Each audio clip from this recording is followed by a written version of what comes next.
আসসালামু আলাইকুম everyone, welcome back to my channel. আমি মাখনিজ ডেইলি ব্লগ চ্যানেল থেকে আরও একটা নতুন ব্লগ ভিডিওতে আপনাদেরকে ওয়েলকাম করছি। কাছে এবং দূরে, দেশ এবং দেশের বাহিরে যে যেখান থেকে আমার ভিডিওটি দেখা শুরু করেছেন, আশা করছি আল্লাহর অসীম রহমতে সবাই ভালো এবং সুস্থ আছেন। আলহামদুলিল্লাহ, আমরা ভালো আছি। তো আশা করছি সবারই ঈদ খুব সুন্দরভাবে কাটিয়েছে, আমারও আলহামদুলিল্লাহ ভালোই কাটিয়েছে। তো যাই হোক, আমার আজকের ভিডিওটি ঈদের আগের এবং ঈদের দিনের অল্প কিছু মুহূর্ত আপনাদের সাথে শেয়ার করার জন্য চলে আসলাম। আশা করছি আমার ভিডিওটি ভালো লাগবে। এগুলা হলো আমাদের গাছের বিলাতি আম, আমরা বিলাতি আম বলি। তো ঈদের আগেই এই আমগুলা পাড়া হয়েছিল, তো গাছ থেকে পেড়ে সবাইকে দেওয়া হয়েছিল। তো আমি দুইটা নিয়ে এসে কাটলাম আর আপনাদের সাথে শেয়ার করছি। তো দেখেন কত সুন্দর আমগুলা, এগুলা কিন্তু সবগুলো একসঙ্গে পেকে গিয়েছে। তো সবগুলো একসঙ্গে পাড়া হয়েছিল, সবাইকে দেওয়া হয়েছে। তো দেওয়ার পর আমরা কিছু রেখেছিলাম, সেখান থেকে আমরা খেয়েছি। তো যাই হোক, মাশাআল্লাহ, আল্লাহ কত সুন্দর সুন্দর ফ্রুট দিয়েছে আমাদেরকে। আসলে এগুলা জিনিস সবারই বাড়িতে থাকে না, তাই সবাইকে দিয়ে খাওয়া হয়েছে। আর আমার প্রিয় আপু ভাইয়ারা যারা আছেন, আপনারাও খেয়ে নিতে পারেন আমার প্লেট থেকে নিয়ে নিয়ে। তো যাই হোক, এখন চলে আসলাম রাতে। ঈদের আগের দিন রাতে মাছ ভর্তা করেছিলাম, তো সেটা আপনাদের সাথে একটু শেয়ার করি। তো আমার কিন্তু শিলটা ভেঙে গিয়েছে, তো ভাঙা শিল দিয়ে মাছ ভর্তা করতে কিন্তু অনেকটাই অসুবিধা হয়েছে। তারপরেও কিন্তু মাছ ভর্তা করে নিচ্ছি, না হলে এগুলা মাছ আর কি করব, এগুলো তো ভর্তা খাওয়াই মাছ। তো কে কে আমার মতো মাছ ভর্তা পছন্দ করেন? আমি কিন্তু ভীষণ পছন্দ করি মাছ ভর্তা। তো যাই হোক, আপনাদের সাথেও একটু শেয়ার করলাম। তো আমার ভিডিওটা যদি দেখা শুরু করেছেন, তো প্লিজ একটা লাইক দিয়ে ভিডিওটি কন্টিনিউ করবেন। আর যদি আমার চ্যানেলে আজ আপনি নতুন হয়ে থাকেন, আমার ভিডিওটির কোথাও কোনো অংশ একটুও যদি ভালো লাগে, তো সেই ভালো লাগা থেকে আমার চ্যানেলটা সাবস্ক্রাইব করে নিয়ে আমার সঙ্গেই থাকতে পারেন। পাশে থাকা বেল বাটনটা ক্লিক করে দিবেন, এতে করে আমি নিত্য নতুন ভিডিও আপলোড করার সঙ্গে সঙ্গে আপনাদের ওখানে নোটিফিকেশন পৌঁছে যাবে।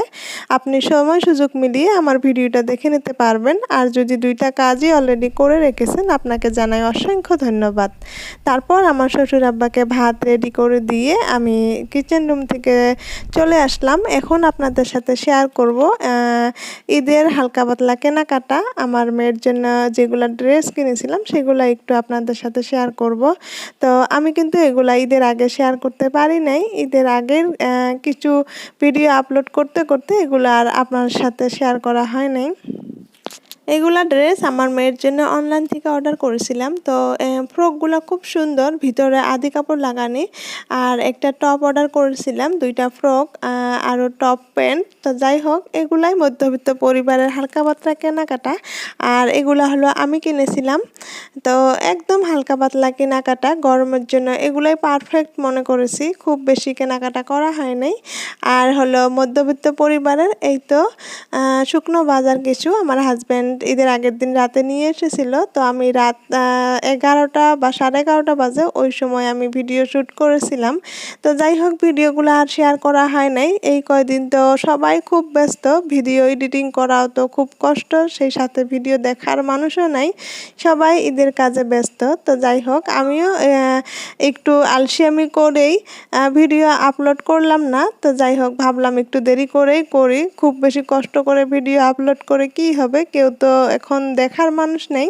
তো যাই হোক, আপনাদের জন্য ভিডিও করেছিলাম, যদি শেয়ার করব না সেটা তো আর হতে পারে না। তো ঈদের আগের দিন রাতে আমার হাজব্যান্ড হলো এগুলো শুকনা বাজার নিয়ে এসেছিল, আমাকে ফোন দিয়েছিল। আমি যা যা বলেছি সেগুলাই এনেছি, যেগুলো বাসায় আছে সেগুলো আর আনতে বলি নেই। তো সব জিনিসগুলো আমি ব্যাগে থেকে নামিয়ে নিয়ে আমি এখন বিস্কুটগুলা সব একটা বক্সে ভরিয়ে রাখলাম, না হলে ড্যাম হয়ে যাবে। তো যাই হোক, আর এখন হলো রাত 2:30টার সময় আমি এইভাবে হাতে মেহেদি লাগিয়েছিলাম। আমার মেয়ে কোনো মতে ঘুমাচ্ছিল না, সে কিন্তু রাত 2টার সময় ঘুমিয়েছিল। তারপরে আমার হাজব্যান্ড আমাকে বলছে, কি করবা, উপায় তো নাই, এবার তুমি মেহেদি দেওয়া বাদ দাও, এখন ঘুমিয়ে পড়ো। সে কিন্তু আমাকে প্রত্যেক বছরে যেভাবেই হোক আমাকে মেহেদি লাগিয়ে দেয়। এই বছর মেয়ে ঘুমাতে ঘুমাতে তারও কিন্তু খুব ঘুম পেয়ে গিয়েছিল, সেই জন্য আমাকে বুঝ দিয়েছে, এবার তোমার মেহেদি দিতে হবে না, ঘুমিয়ে পড়ো। তারপর আমিও ঘুমিয়ে পড়তে ধরেছিলাম। তারপর ভাবলাম একটু যদি মেহেদি না লাগাই, হাতটা যদি খালি থাকে কীরকম লাগবে। তারপর আবার উঠে এসে আমি চুপচুপ করে এতটুকু মেহেদি লাগিয়ে ঘুমিয়ে পড়েছিলাম।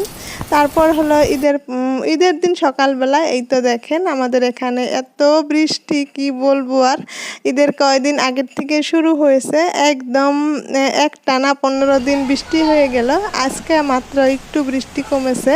তো ঈদের দিন একটু ভিডিও করেছিলাম, এইভাবে বিছনাপত্রগুলো সাজিয়ে নিয়েছিলাম। তো খুব বেশি ভিডিও করি নাই, তো এইভাবেই ভিডিও করেছিলাম একটু একটু। তো সেগুলোই আপনাদের সাথে শেয়ার করলাম। আমি প্রতি বছর এই ঈদের দিন সকালবেলায় বেডশিটগুলো সব চেঞ্জ করি।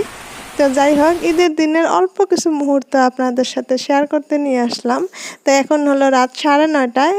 সন্ধ্যাবেলা ঈদের কাজকর্ম শেষ করে একটু বাইরে বেরিয়েছিলাম, সেখান থেকে ঘুরে এসে তো রাত 9:30 বাজে। মেয়ে ঘুমিয়েও পড়েছিল খুব তাড়াতাড়ি। তো ওরা বাবা মেয়ে ঘুমিয়ে আছে। আমি ভাবলাম আমি একটু ড্রয়িং রুমে বসে একটু মোবাইলটা অন করি। তো মোবাইল অন করে দেখি, ইউটিউব অন করে দেখি আমাদের মুন্নি আপু এত স্মার্ট। মুন্নি আপু কিন্তু ভিডিও আপলোড করে ফেলেছে ঈদের দিন। আমি তো অবাক হয়ে গেছি, বাপরে বাপ, মুন্নি আপু এত স্মার্ট, ঈদের দিন ভিডিও দিয়ে ফেলেছে। তো যাই হোক, এভাবে বসে বসে ভিডিও দেখছিলাম আর আপনাদের সাথেও একটু শেয়ার করছিলাম, যেহেতু ভিডিও একদমই করি নাই ঈদের দিন।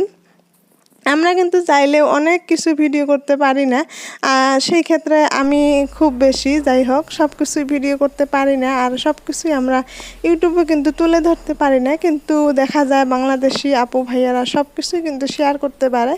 আশা করছি আপনারা বুঝে নেবেন কথাটা।